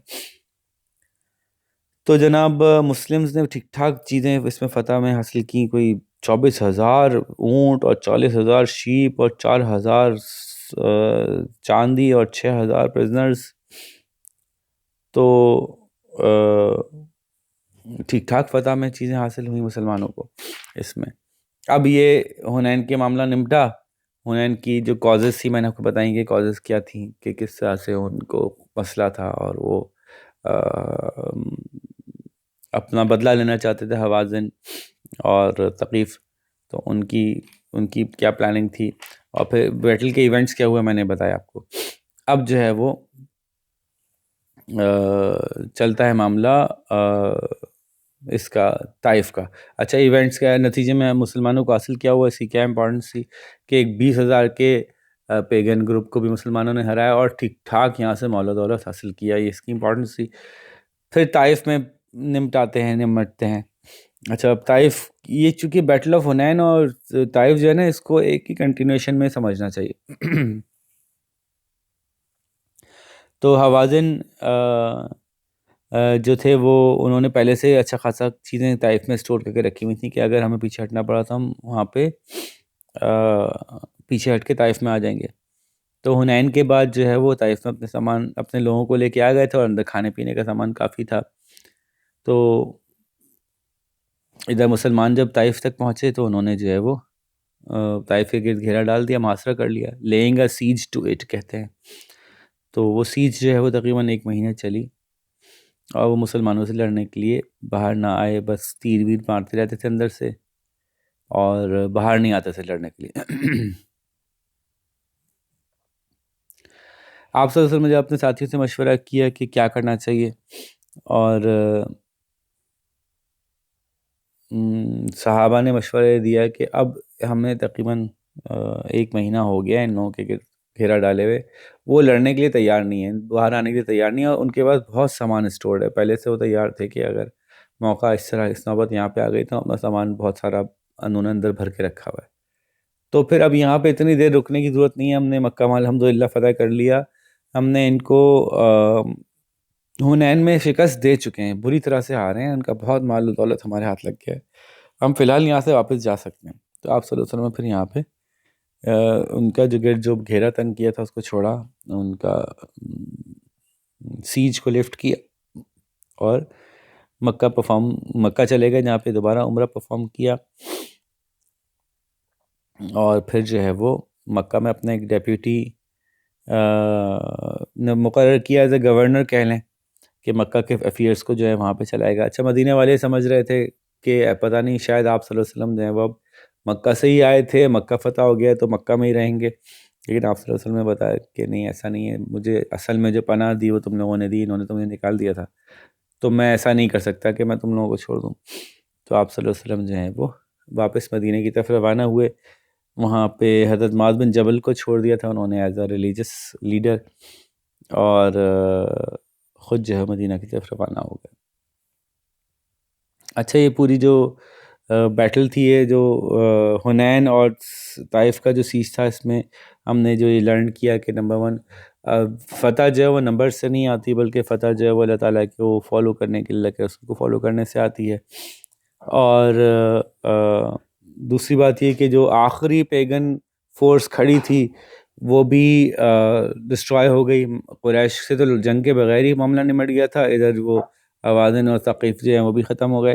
اور آخر کار یہ ہوا تھا کہ وہ جو طائف کے جو بھی پورا ان کا قبیلہ تھا، انہوں نے بھی جو ہے بالآخر کار مدینہ میں اپنا وہ بھیجا تھا،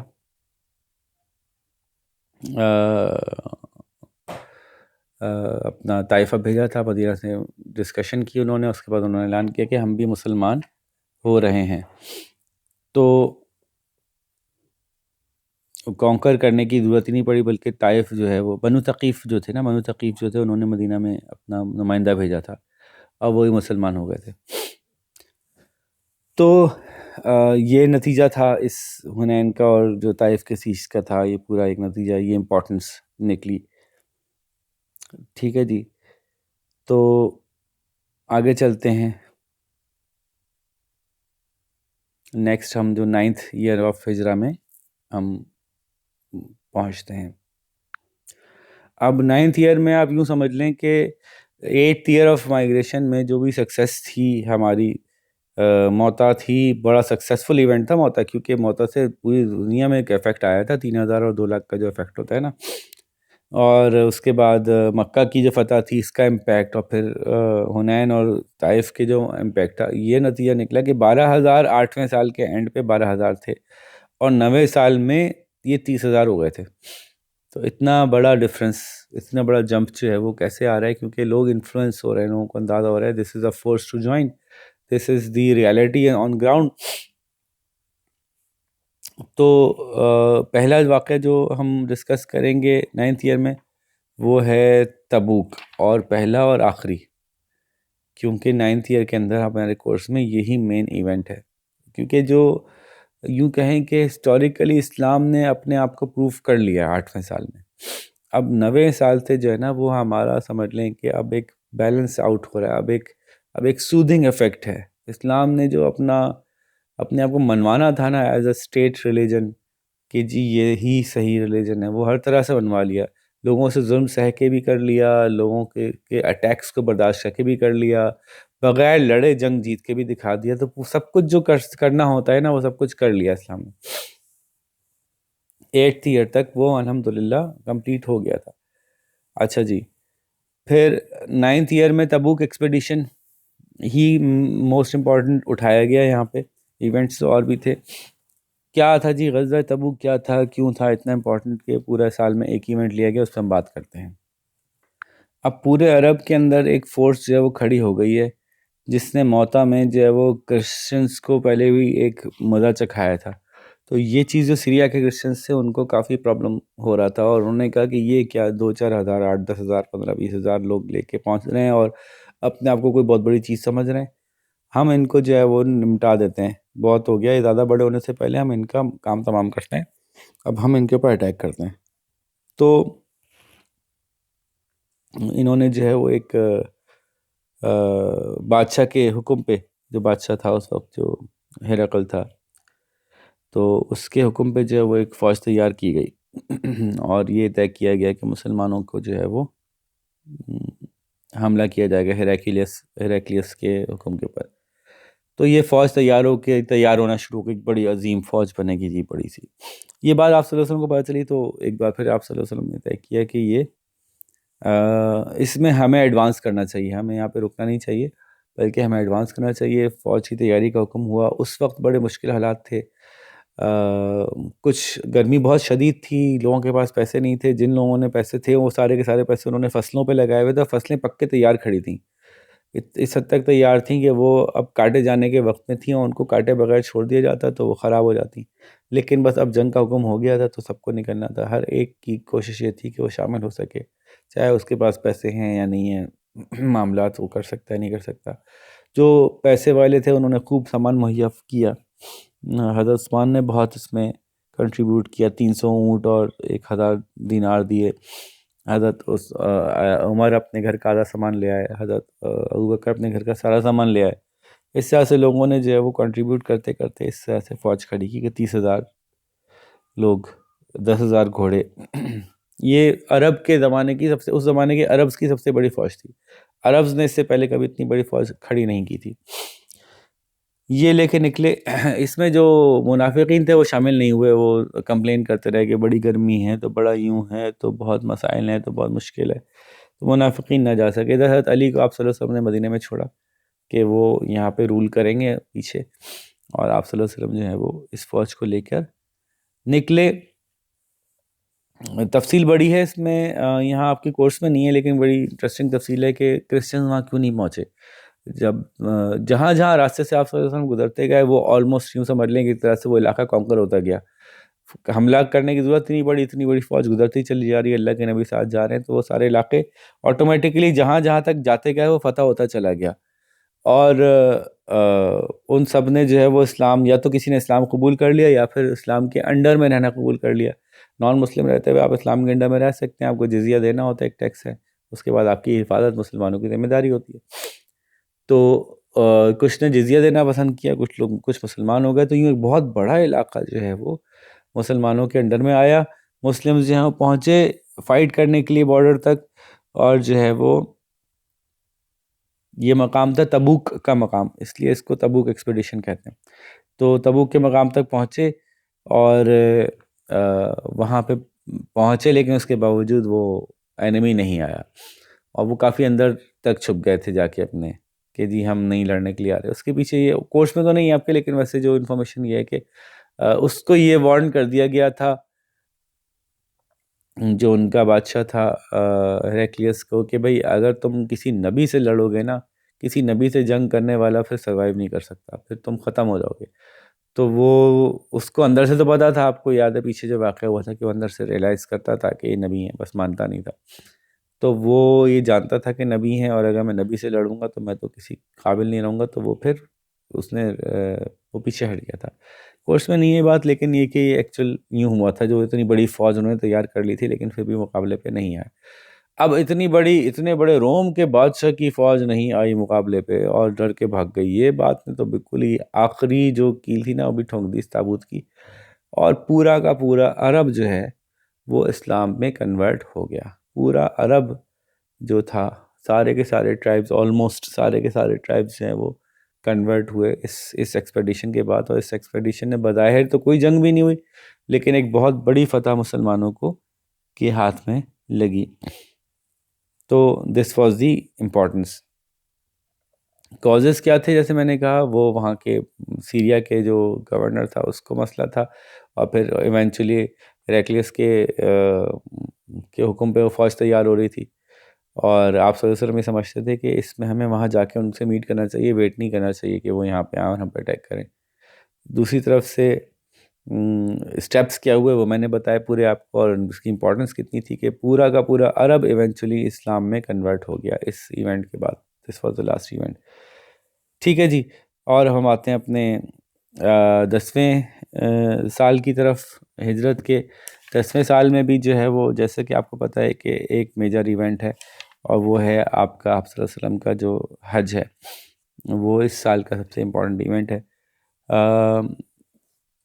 ڈیپوٹیشنز کیا ہیں کہ جی اب بہت سارے علاقوں سے جو ہیں وہ اسلام کے جو مرکز تھا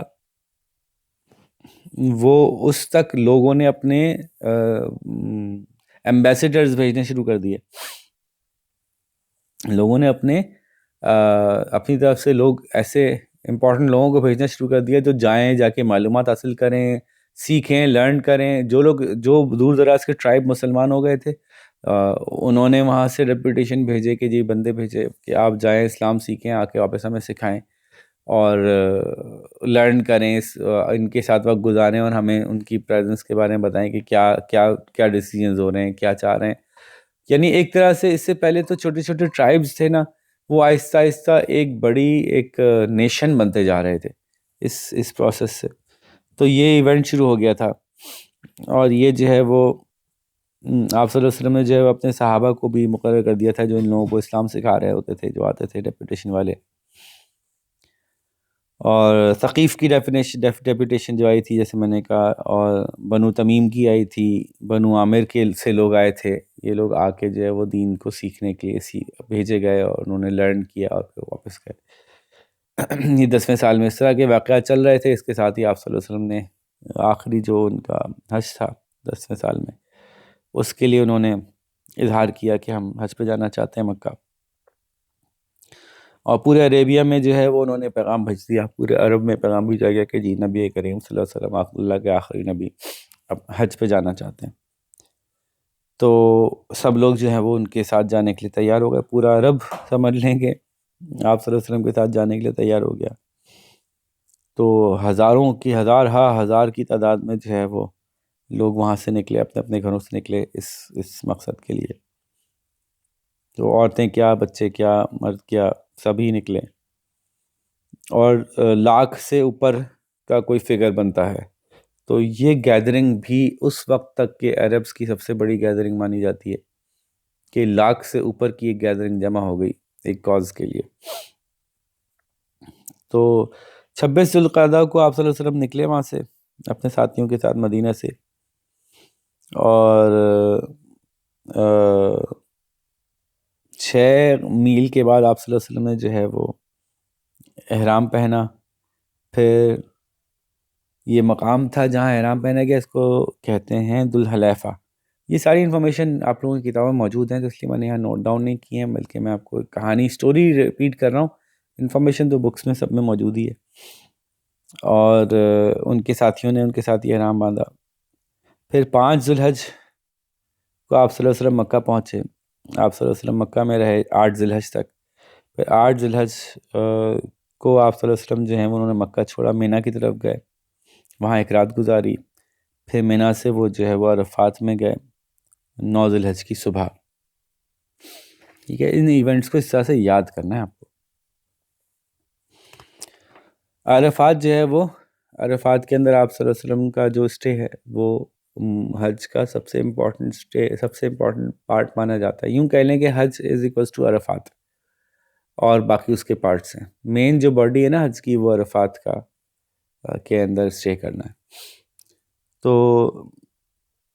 آپ صلی اللہ علیہ وسلم نے اس حج کے موقع پہ 9 ذی الحج کی شام کو اپنے جو قصوہ جو اونٹنی تھی اس پہ سوار ہو کے آپ نے ایک بڑا مشہور سرمن، ایک واعظ دیا جو آنے والی تمام انسانیت کے لیے بڑا زبردست ایک منشور ہے. انہوں نے آخری باتیں جو کی نا وہ بڑی ضروری ہیں، یہ یاد ہونی چاہیے بھائی آپ کو. یہ ایک مسئلہ ہے آپ صلی اللہ علیہ وسلم کا جو لاسٹ سرمن ہے، پورا ورڈ ٹو ورڈ نہیں لیکن اس کی جو موٹی موٹی امپورٹنٹ باتیں ہیں نا وہ آپ کو یاد کرنی پڑیں گی. اس پہ سوال آئے گا، ویسے بھی یاد ہونا چاہیے نا، سوال نہیں بھی آئے تب بھی یاد ہونا چاہیے. تو میں کچھ آپ کو سناتا ہوں، باقی تفصیل سے ترتیب وار آپ کی کتاب میں موجود ہیں، ہر کتاب میں. تو لوگوں سنو جو کچھ میں کہہ رہا ہوں، جو یہاں موجود ہیں وہ ان تک میری بات پہنچا دیں جو یہاں موجود نہیں ہیں، ٹھیک ہے. میں نہیں جانتا کہ شاید میں دوبارہ آپ لوگوں سے مل سکوں یا نہیں مل سکوں، اور آج کے بعد آپ لوگ آپ کی جائیدادیں ایک دوسرے کے اوپر حرام ہے، آپ کی عزت، آپ کا خون ایک دوسرے پہ حرام ہے. مسلمان کی کسی مسلمان کو زیادتی نقصان نہ پہنچائے. اور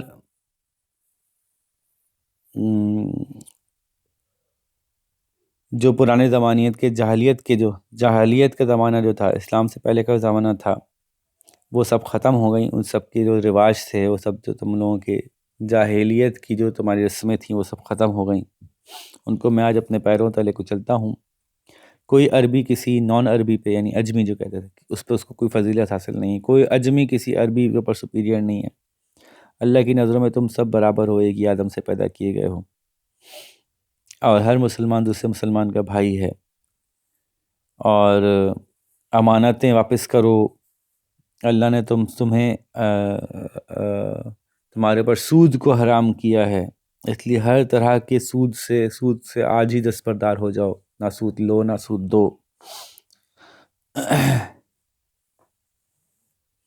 اور جو پرانے زمانے کی دشمنیاں تھیں اس کو آج ہم ختم کرتے ہیں، کینسل کرتے ہیں.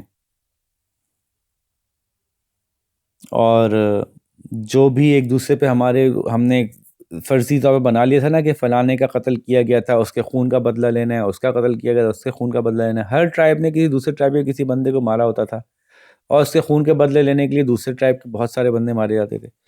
تو آپ صلی اللہ علیہ وسلم نے فرمایا کہ آج سے میں اس پوری رسم کو فی الحال ختم کرتا ہوں. پچھلے جو بھی ہو گیا اس کو ختم کیا جاتا ہے. آئندہ سے انصاف کے ساتھ چلیں گے. اب تک جو ہو چونکہ اب سب مسلمان ہو گئے، اس سے پہلے سب کافر تھے، اب سب مسلمان ہو گئے.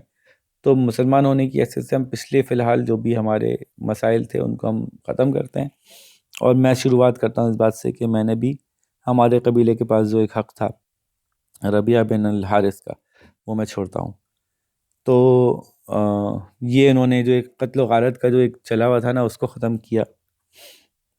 اور آپ صلی اللہ علیہ وسلم نے بڑے خاص طور سے اعلان فرمایا کہ اے مسلمانوں، تمہارے اوپر جو ہیں وہ تمہاری بیویوں کے حقوق ہیں، اور تم پر تمہاری بیویوں کے حقوق ہیں، تمہاری بیویوں پر تمہارے حقوق ہیں.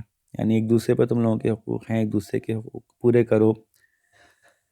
ایک دوسرے کا خیال رکھو، عورتوں کو کھلاؤ پلاؤ، ان کو کپڑے پہناؤ، ان کے ساتھ اچھا سلوک رکھو، اپنی عورتوں کے ساتھ اچھے سلوک رکھو، اور اپنے غلاموں کے ساتھ اچھا سلوک رکھو. ان کے ساتھ وہی جو کھاتے ہو وہی ان کو کھلاؤ، جو خود پہنتے ہو وہی ان کو پہناؤ. اور ایک کے جرم کی سزا کسی دوسرے کو نہ دی جائے. باپ کے جرم کی سزا بیٹے کو نہ دی جائے، بیٹے کے جرم کی سزا باپ کو نہ دی جائے. اور غریب اور کمزور کا خیال رکھو، ان کا کبھی ان سے فائدہ نہ اٹھاؤ ناجائز. اور جناب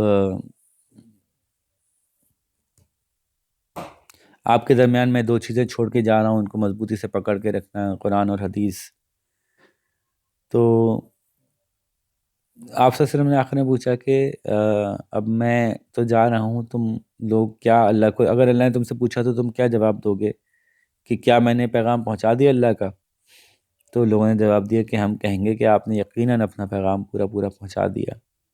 تو آپ صلی اللہ علیہ وسلم نے پھر اللہ سے دعا کی کہ O Lord be my witness that I have conveyed your message to your people this day I have perfected for your religion. اب اللہ تعالیٰ نے ہاں پھر یہ ورس نازل کی، یہ آیت نازل کی کہ this day I have perfected your religion for you the religion and completed my favour upon you and have chosen Islam as your religion. تو یہ اسلام کا سمجھ لیں کہ کلوزنگ چیپٹر تھا۔ یہاں پہ اللہ تعالیٰ نے دین کو کی تکمیل فرمائی، آپ صلی اللہ علیہ وسلم کو ایک طرح سے بشارت ہو گئی، اور جو اس وقت کے جو سمجھدار مسلمان تھے وہ سمجھ گئے کہ اب یہ وہ وقت آ گیا کہ جب آپ صلی اللہ علیہ وسلم ہم سے رخصت ہونے کا وقت آ گیا۔ ٹھیک ہے جی، یہاں سے واپس مینا کی طرف گئے، اور پھر وہاں پہ جو حج کے باقی جو کام تھے وہ مکمل ہوئے، اور پھر وہاں سے مکہ کی طرف واپس لوٹے، طواف کیا، اور یوں ہمارا حج ختم ہوا۔ پھر مکہ میں 3 دن رکنے کے بعد آپ صلی اللہ علیہ وسلم پھر مدینہ کی طرف روانہ ہو گئے۔ جو لاسٹ سرمن ہے آپ صلی اللہ علیہ وسلم کا، یہ پوری دنیا کے انسانوں کے لیے ایک بڑی رہنمائی ہے کہ یہ ہے طریقہ ایک انسان کا دنیا میں زندگی گزارنے کا۔ اور آج بھی ہیومن رائٹس کے جتنے بھی چیمپئن ہیں نا، وہ اس بات کو اپریشیٹ کرتے ہیں کہ واقعی یار اس زمانے میں رہتے ہوئے ایک ایسی بات کی ہمارے پیارے نبی نے جو اب جا کے بھی پوری طرح سے ہم نہیں امپلیمنٹ کر پاتے اتنی ماڈرن سوسائٹیز کے اندر۔ ٹھیک ہے جی، تو 11th year of migration, the last year, the holy prophets کی جو لاسٹ سکنس اور ڈیمائز تھا، یہی بس تھا آخری 11ویں سال، کیونکہ ہم 10 سال ہی مانتے ہیں نا، 10 سال ہی ہیں مدینہ کی لائف کے، 11واں سال جو ہے وہ آپ صلی اللہ علیہ وسلم کی کا اینڈ ہے۔ تو